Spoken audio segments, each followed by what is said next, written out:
Thank you, Sam, and good evening to you at home. Happy Easter to you and your family. Christ has risen. Hallelujah. I hope you've had an enjoyable bank holiday weekend.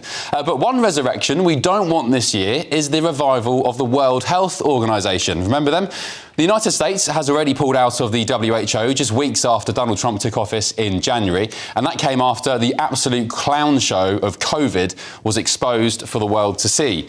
It was only this week that the White House launched a new website revealing how the lab leak theory, conspiracy theory, as they dubbed it at the time, was actually the truth. Now, though, the race is on for us in the UK to do something pretty similar and opt out of the organisation's draconian new international health regulations, or IHR as they're known, that would see pandemic-style lockdown powers handed over to the unelected, unnamed globalists at the WHO. Our government needs to pull out by July the 14th, or else surrender our ability to coordinate national responses to future health scares.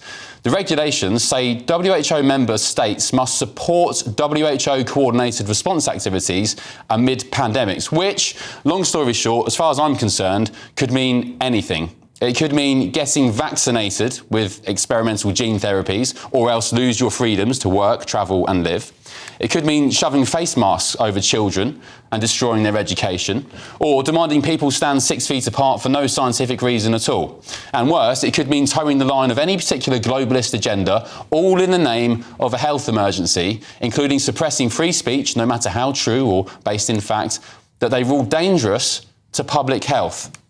Writing for the Daily Telegraph today, former Home Secretary Suella Braverman warns the regulations, quote, present the most serious threats to national sovereignty in a generation. She said, what the British public sees, what they intuit, is not just bureaucratic overreach, but a creeping usurpation of their democratic rights. They voted to leave the European Union precisely because they were tired of decisions being made by people they could not name and could not remove. The WHO, as it currently stands, is another iteration of the same problem.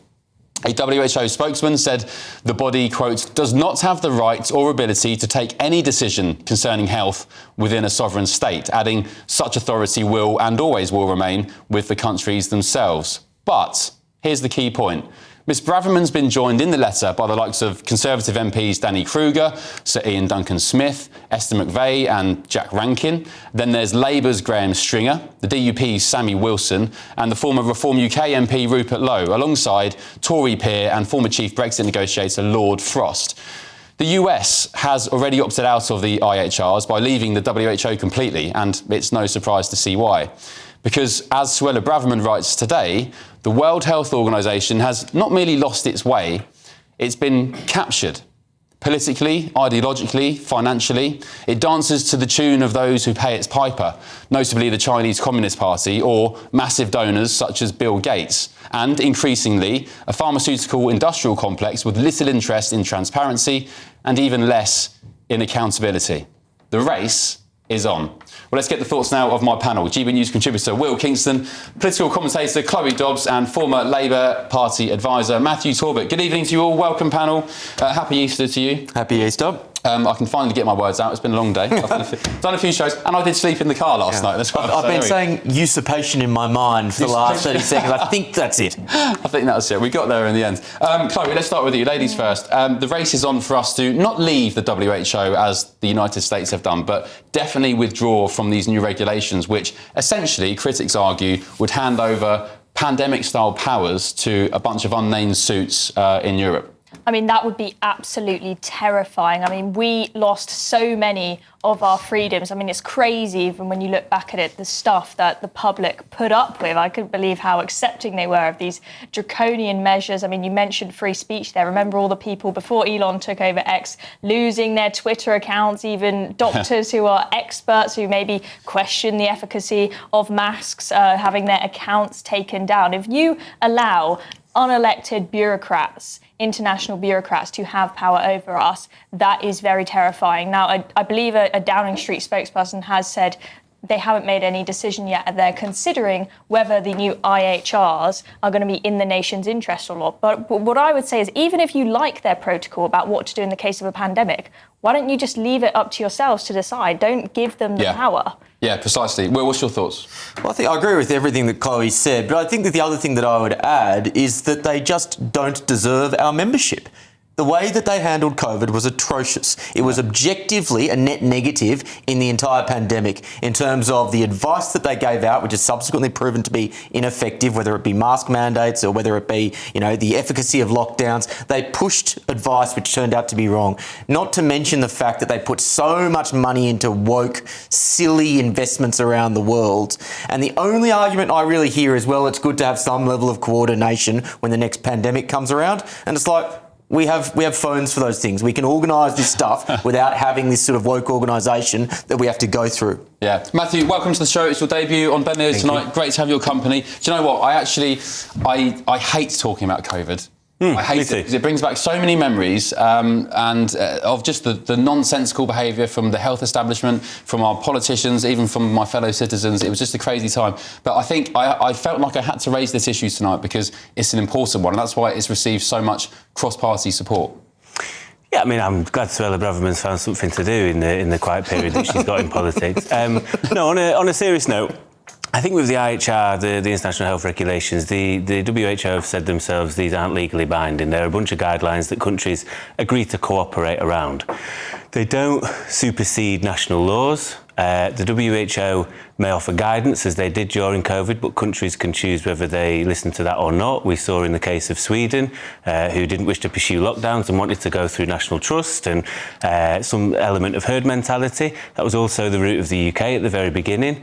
Yeah, what a shame we didn't follow through. Well, Boris Johnson wanted to do it, and then bounced around by a bunch of... The thing is, the Chagos deal was a non-binding guidance from memory as well. And when you have a government that believes in this sort of international rules-based order, they're going to follow that guidance, whether it's binding or not. Yeah, I think it's going to be similar to ECHR rulings, where technically you could just ignore them, but there is a huge amount of pressure on you to accept them, and you could be, I mean, even just us as normal citizens, if we went out for a coffee and sat on a bench whilst taking a break from our exercising, we were completely, everyone ganged up on us online. Imagine how different states would all gang up on each other if they had the audacity to ignore an IHR, one of these regulations. I remember my mother getting kicked off a beach in Sussex. She was sat there by herself on a sunny day, not a soul around, and two coppers came and interrogated her and kicked her off the pebbles. And Matthew, my concern is, we had Rachel Reeves in China this week, trying to cozy up to the CCP. The WHO is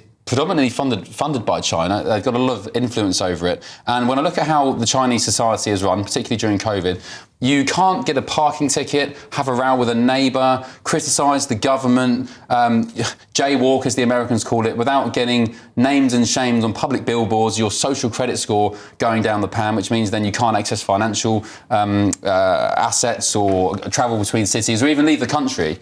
And what I fear is, what many other people who long for civil liberties fear, is that if we get another pandemic where people lose their minds and all sense of rationale, what happens then if you have the WHO controlled by China who want to force vaccinations on people, want to force masks on people? There's a great fear there. From people like me, anyway. I can understand the fear, but again, it's the national governments that set these rules. They so didn't then what's have the point of guidelines? I suppose because I'm a big believer in that people come together in times of crisis and we help one another, and I believe in the strong helping the weak. I agree that there needs to be more transparency about how the WHO is funded. Absolutely, that should always be the case. China has a say, so do 194 other nation states as well, though. And I always think it sounds very conspiratorial, and that isn't a nudge at yourself. But I think about, it's a badge of honour these days, to be honest. They say, what's the difference between conspiracy theories?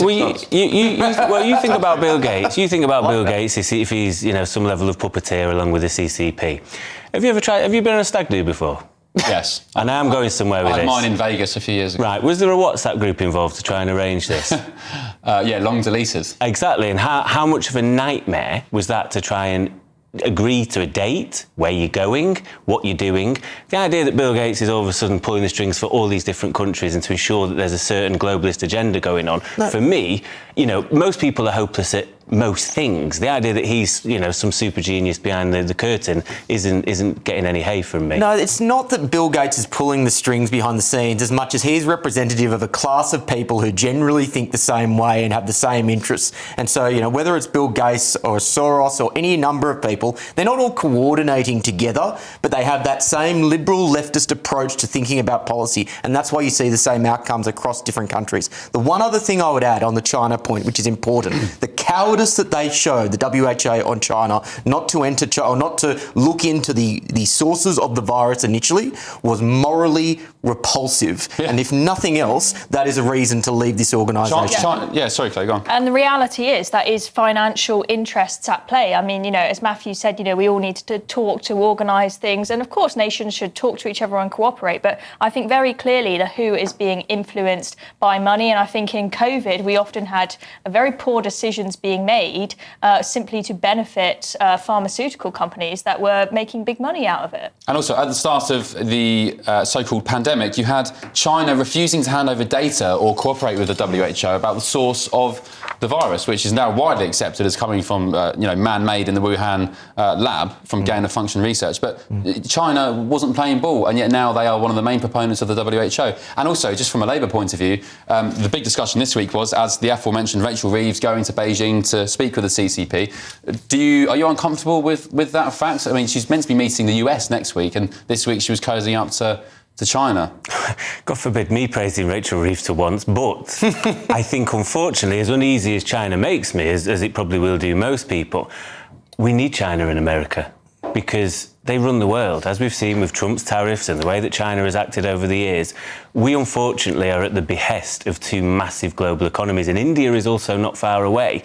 So whatever we do will be influenced by decisions they make. So I think you've got to try and ride three separate horses at the moment, as hard as that is.